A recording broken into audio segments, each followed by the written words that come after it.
Hello everyone, welcome back to another episode of r/Entitled Parents. In today's episode, dear sports parents, hotels are not daycares. Parent your children. Woman parks in disabled parking space. My dad owes me $50K and his should have been ex called me an entitled piece of shit. Before we get started, make sure to subscribe so you will never miss a video. So let's get started. Dear sports parents, hotels are not daycares. Parent your children. Let me start this out by saying that hotel staff dread kids' sports teams. Whether it's kids ding-dong ditching other guests, drunk parents messing up the lobby, or generally disturbing other guests, kids' sports are dreadful affairs. Kids are there to have fun, parents are there to live vicariously through their children. Over my 6 years working in this industry, I've got my share of stories to tell, but one sticks out like a sore thumb. A bit over a year ago, I found myself calling the police to have a team, possibly drunk, middle school girls and their absolutely plastered parents removed from my hotel. I've worked the graveyard shift at a smallish hotel for the last 4 years. I love it. It's a do whatever you want as long as you get your job done job. I essentially get paid to sit on my ass playing video games most of the night. During my shift, I am the only staff member on the premises. While I'm good in a crisis, I'm not an imposing figure. I'm a barely over 5 feet 1 inch, fat, pale as a sheet, baby-faced 26 years old woman. My hotel has a 2 strikes you're out policy when it comes to noise complaints. Doesn't matter who you are or what you're doing, I've kicked guests out for fucking too loudly. If we get 2 noise complaints about you, you're out. If you refuse to leave, I will call the police to remove you. We also have a 10 p.m. curfew for children. They can't be outside of their room without a parent.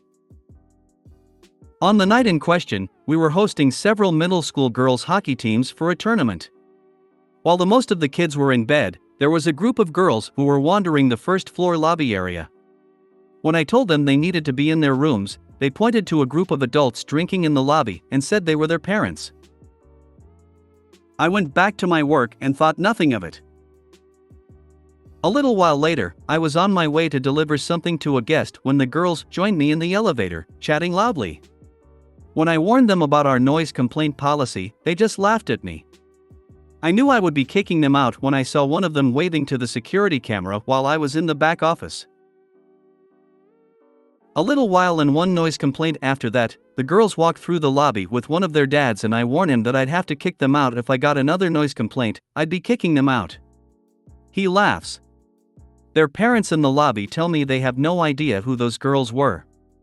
One of them comments that he thinks the girls might be drunk. Bear in mind these girls are only 12 to 13 years old. I'd done housekeeping. Parents have no problem with leaving booze out in the room they're sharing with their kids.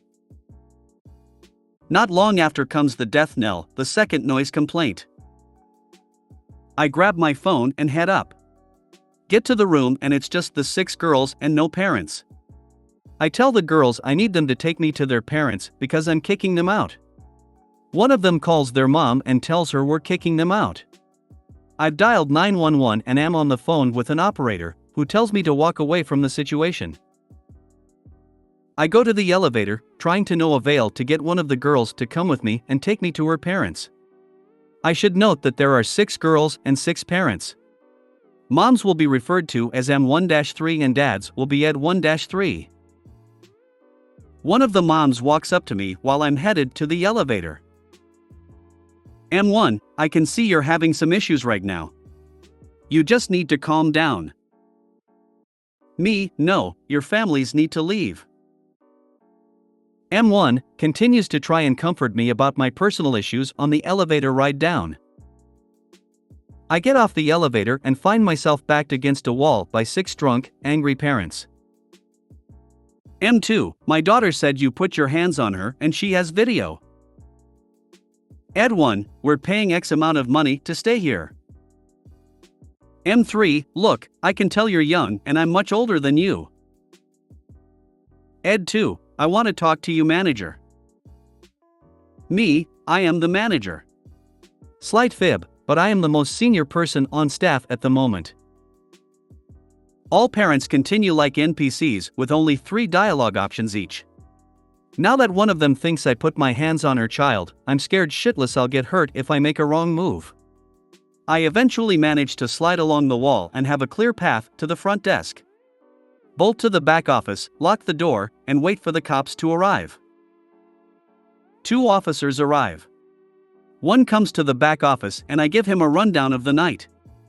The other officer goes to talk to the parents and M3 does most of the talking. Officer has the patience of a saint. After an hour of talking and a few uncalled for snide comments from me, cops head out. I tell them my manager will get the security cam footage for them. Parents and kids grab luggage trolleys and bring their stuff down. Parents have a 9-hour drive ahead of them. One of them broke the mini fridge in the room. Standard charge of $250 for that. One of the most infuriating comments that kept popping up throughout this whole ordeal was I'm paying X amount of money to stay here. Everyone is paying to stay here. All 100 plus guests in this building are paying to stay here. Paying for a hotel room does not entitle you to stay at that hotel. M3 calls the next day. Says she'll call the police on me. I tell her to go ahead. I've broken no laws. She says she knew that I was going to charge her for damages, not realizing that she's basically confessed to breaking the fridge. She says I've traumatized the girls. Who will the jury have sympathy for? Yada yada, eventually gives up and hangs up. At a hotel I worked at, we got the junior bowlers. The trash of Wisconsin. The hotel assistant manager swore he didn't care if the hotel was at 0% next time, they were not getting rooms there. I was gone by the next time, but I hope they did refuse. I started my time in the industry doing laundry and grew to loathe dance teams. You could put an entire pallet of makeup wipes in each of their rooms and they'd still use our towel. I was actually excited to find a dirty makeup wipe on the floor. OMG, my hotel had a special black towel embroidered saying makeup. In addition to makeup wipes. Bless that place's soul. Durango Indian Casino. Awesome food, rooms, and staff. And dog friendly. Woman parks in disabled parking space. Hello, I've got ADHD and autism. My mom and me parked in disabled parking, we have a badge, and we saw a family with no badge parked in disabled and my mom talked to them about it with them and they didn't care because they had already parked. My mom said no, that not a reason to park in disabled. Then she said that she had a baby and a big car so she can't park in disabled. She also said that in a car park with 500 plus spot there was not a single parent and child. She did not move from the spot and then walked to other shop far away. Edit. Read if you are angry about my disability counting as a disability. I have ADHD and autism. I have tried to kill myself. I have trouble listening to instructions. I can't believe people are such melts to think that ADHD and autism doesn't count and that I have to be physically disabled. The council have given me a badge to park in disabled because I'm disabled. I just park diagonally behind them, then go into the convenience store and get my coffee. Only once did they call the cops on me. I got a $35 ticket for parking the wrong way, they got a $300 ticket for parking in the handicap spot. Wish I could upvote this 20 times. Confronting these people never ends in a positive way. If anything, talk to management. They can call the cops and have them ticketed or towed if they're there long enough. I call the cops when this happens. I've got a handicapped placard and the surgical scars that led to me getting one. I'm sick of people who think the rules don't apply to them. You can get a disabled placated for ADHD and autism? How do those conditions require handicapped parking? My dad owes me $50K and his should have been ex called me an entitled piece of shit. Some context, I am 30 going on 31. I have an 18-year-old sister whose existence is the whole reason I've put up with this crap so long as I don't want to abandon her. She is also fed up with it. About 6 years ago, my dad met his GF, who was a total Karen. She ruins every meal out, always finding something to complain about, talks down to her autistic 19-year-old daughter, treating her like she is 5. As well as many other things. Essentially, her behavior got my dad to start talking about getting back together with my mother. He has strung that along for 2 years, costing us thousands of dollars. He has browbeaten me into applying for online payday loans I knew I wouldn't get, which got my identity stolen, because he couldn't pay the rent. These examples are just the tip of the iceberg. Now, Sunday morning I saw it was cold and going to be cold all week. My dad's GF asked me what I wanted for Christmas a couple weeks ago. I said I need some thermals as I work in a loading dock. So anyways, I offhanded mentioned I had gone ahead and bought myself 2 sets. I need like 7 as she uses the washing machine as a hamper and I can barely do laundry once a month. The GF then proceeds to tell me, well, you might as well open your Christmas present now. And my father also starts berating for buying myself a necessity I had asked for. I would get the point if it was some sort of fun special thing, but the attitude was that I needed to freeze at work because not waiting till Christmas was rude to the GF. This all rumpled into the GF bringing up how she had helped me out and my dad owed her $11K and I said he owed me $50K. Then my dad started on the whole, do you know how much it cost to raise you? I told him he doesn't get to do that, he chose to have me. He then started to deflect towards my mother and it went downhill from there.